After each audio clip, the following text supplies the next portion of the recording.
1960s, we notice lots of changes happening in Hollywood.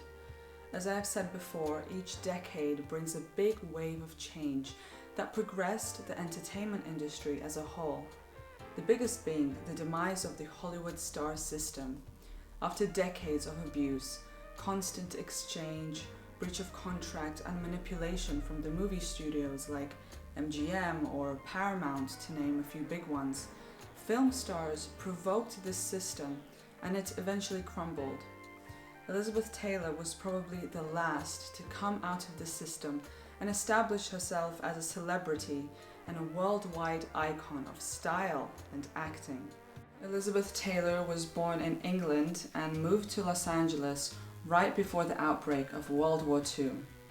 With both her parents' work firmly planted in the arts world, her father an art dealer and her mother a former stage actress, Elizabeth found herself getting introduced to Hollywood execs early on. Elizabeth Taylor became a child actor like Jodie Foster or Natalie Portman, for example. At the age of 10, she starred in her film debut in There's One Born Every Minute in 1942, followed by Lassie Come Home in 43 and National Velvet in 44, her breakout role. She spent her teens honing the craft of acting and setting herself up for a lifetime of success in film acting. By her late teens, she took on more mature roles like in Life with Father, Little Women, and Father of the Bride. She always had a look and aura of maturity about her, and that made her transition to more provocative and serious roles effortlessly.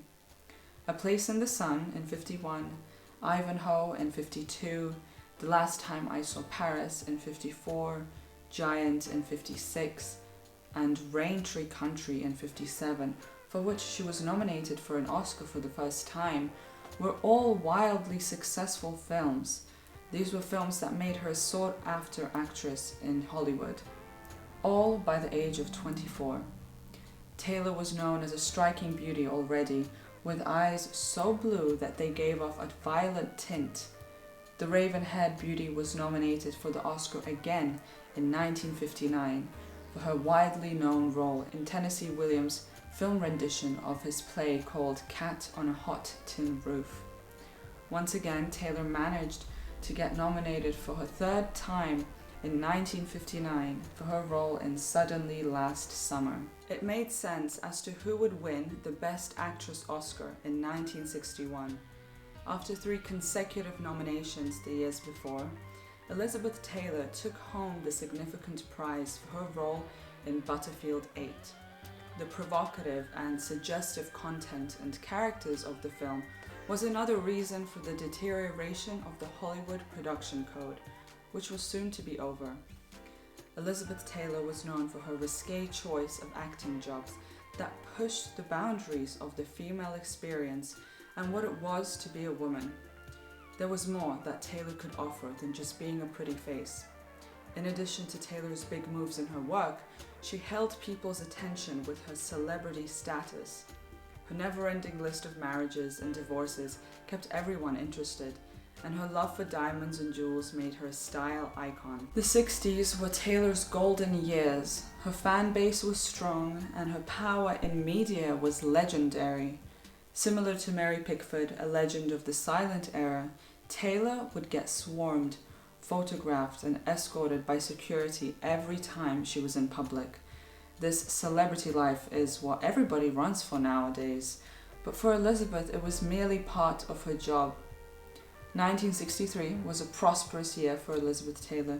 She was cast as Cleopatra in the movie of the same name. She was the first actress to ever get paid $1 million for acting in a film, and on top got 10% of the film's gross profit, eventually adding up to $7 million. In today's numbers, it would almost be $60 million. She even said, "If someone's dumb enough to offer me $1 million to make a picture, I'm certainly not dumb enough to turn it down."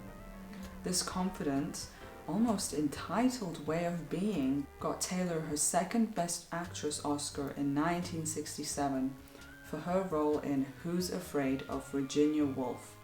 She got paid $1 million for this job too. Her volatile and bitter performance is lauded as her best ever. She even gained 25 pounds and used makeup to age herself 15 years older than she really was. Taylor was 34 at that time. This film was too controversial for its frankness and vulgarity in the seemingly naive and tame American community. The following years, Taylor starred in more successful films like Taming of the Shrew, Boom, and The Only Game in Town, to name a few major ones. Taylor still starred in many films all the way into the late 90s, but her philanthropic work took center stage in the 80s when she co-founded the American Foundation of AIDS. This dedicated activism will always be applauded and mentioned. Elizabeth Taylor was Hollywood royalty, and rightfully so, because she was the full package. Not only was she a fantastic actress, but she starred in many influential films. Her support for the LGBT community will always be valued, and she had style, class, and charisma on and off screen.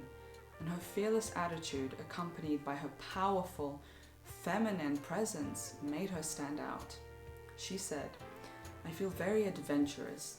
There are so many doors to be opened, and I'm not afraid to look behind them."